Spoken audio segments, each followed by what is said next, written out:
तो मामा ये बाल्टी रखु पानी पानी गैस रे गरम करियो ना कोन एटा पानी बाल्टी रखी फुटे में उड़ी बसे हैं फुटे ना तू गाधुरु हेटी रड टे कोन गरम कलुनी एटा तो ते चिंका देबी अरे ना एटा ना ए देख अरे अरे गच्छ लगा दिबो काटी ना है के आसला एमती बुला कर देले तो कोन कोन हबो पानी पास करिवो एपटे पानी पास न कले गच्छ चेर पचि जीव ना माटी लगा देले गच्छटा को भलो एटार बुला कर दे जो से गच्छटा अछि लगा जीव बुझिलो बुझि परलो ना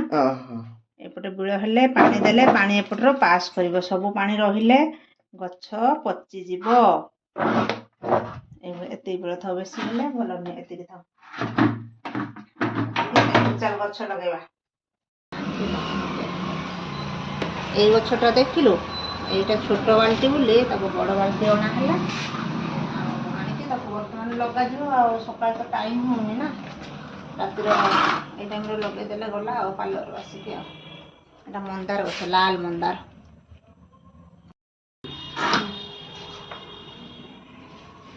ଚେର ସବୁ ଦେ ଆଣିକି ଖାଲି ଛୋଟ ବାଲଟିରେ ରଖି ଦିଆ ହେଇଥିଲା এই ଚେର ସବୁ ଯାଇଛି ଭିତରକୁ ବି